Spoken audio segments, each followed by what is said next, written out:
हरिः ओम तत्सत्। ओम श्री परमात्मने नमः।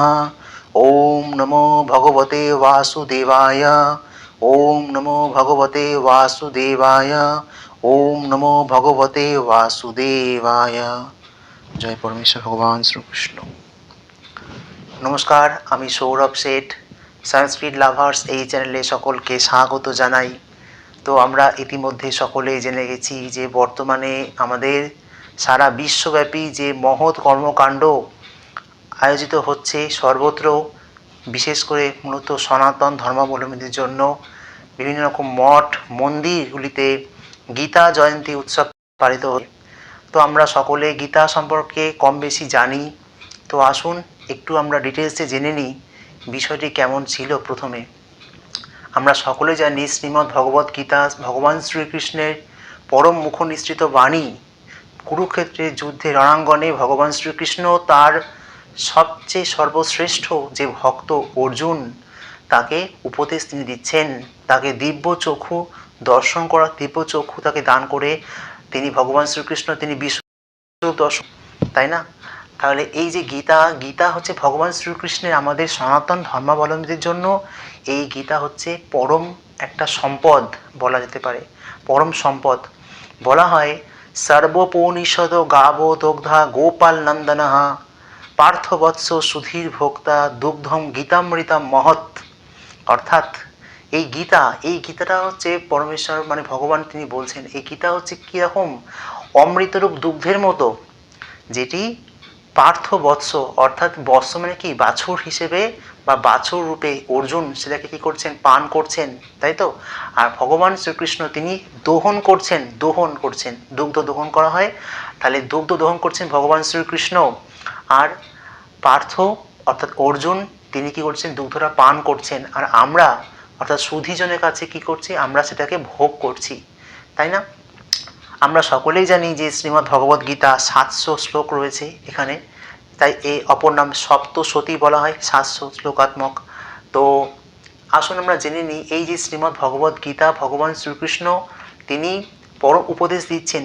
আমরা যদি আমাদের প্রতিটা দিন মনুষ্য জীবনের প্রতিদিন যদি ভগবদ গীতার একটি করে অন্তত শ্লোক নিজে পাঠ করতে পারি, তাহলে আমাদের জীবন পরিবর্তন হবেই। ভগবান শ্রীকৃষ্ণ তিনি বলছেন, তিনি অর্জুনকে উপদেশ দিয়েছেন, তিনি অর্জুনকে উপদেশের মাধ্যমে আমাদেরকে শিক্ষা দিয়ে গেছেন যে কি করা উচিত, কোনটা করা উচিত নয়, কোনটি অনুচিত কর্ম। তো বেশি কিছু বলবো না। শ্রীমদ্ ভগবদ গীতার 700টি শ্লোক কখনোই এক নিমেষে পাঠ করা সম্ভব নয়, এটি একদমই দুরূহ ব্যাপার। তো এটা হচ্ছে আমার মতো একজন অতি নগণ্য অতি ক্ষুদ্র একজন পাঠকই বলি, তো তার কাছে তো এটা মানে খুবই একটা অপরাধমূলক কাজ। তথাপি আমি চেষ্টা করি প্রতিনিয়ত পাঠ করার ভগবদ্গীতা, শ্রীমদ্ ভগবদ্গীতা, যার মধ্যে আমাদের জীবনের প্রকৃত অর্থ আমরা খুঁজে পাই। আমরা যদি খুব ভালোভাবে দেখি গীতার প্রতিটা অধ্যায় সেই জন্য যোগ নামে পরিচিত। যোগ কথা অর্থ কেন যোগ বলা হয়, কেন 18টি অধ্যায় রয়েছে, 18টি অধ্যায় 18টি যোগ নামে পরিচিত।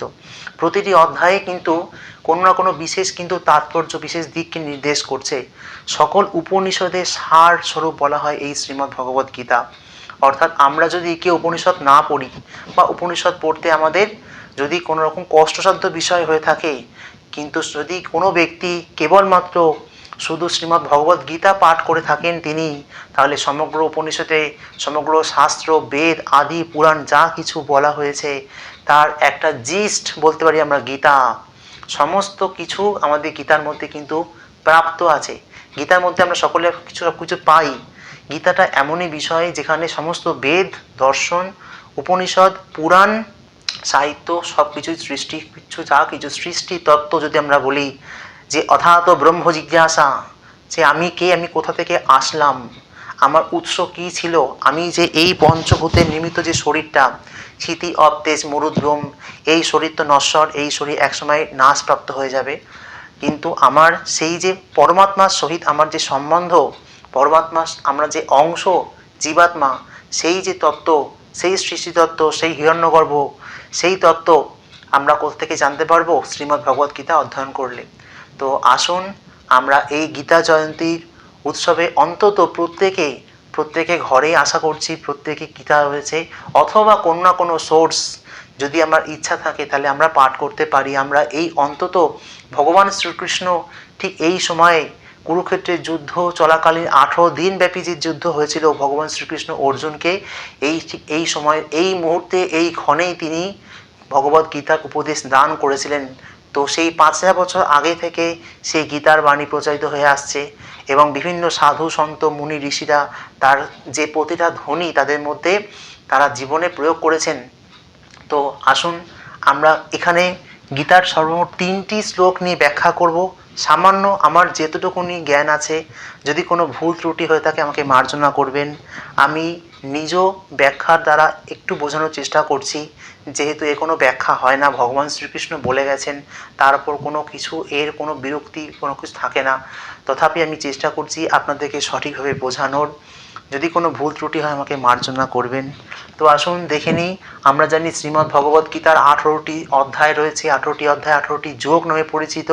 হ্যাঁ, এই 18টি অধ্যায়কে আমরা 3টে খণ্ডে ভাগ করতে পারি। প্রথম খণ্ড বা প্রথম ভাগ বা আদি ভাগ বলা হয়, মধ্যভাগ আর অন্তভাগ।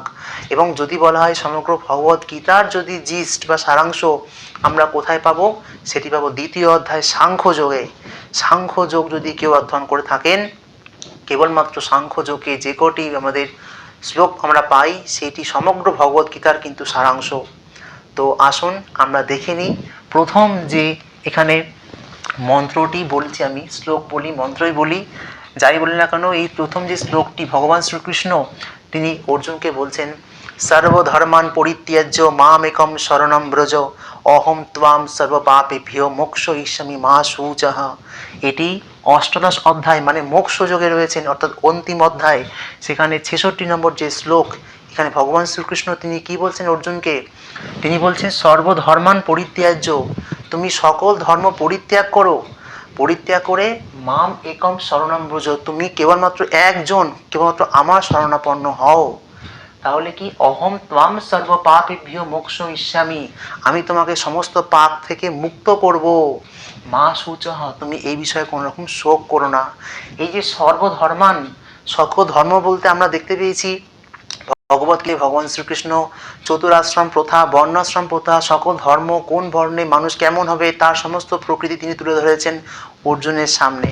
সব কিছু বলার পরেও তিনি অতি সহজে বলে দিলেন, তিনি বললেন কি, তোমাকে বেশি কিছু চিন্তা করতে হবে না, তুমি সকল ধর্ম পরিত্যাগ করে কেবলমাত্র আমার শরণাপন্ন হও, আমি তাহলে তোমাকে সকল পাপ থেকে মুক্ত করব। এবং কি বলছেন, মা শুচঃ, অর্থাৎ তুমি এই বিষয়ে কোনো রকম শোক করো না।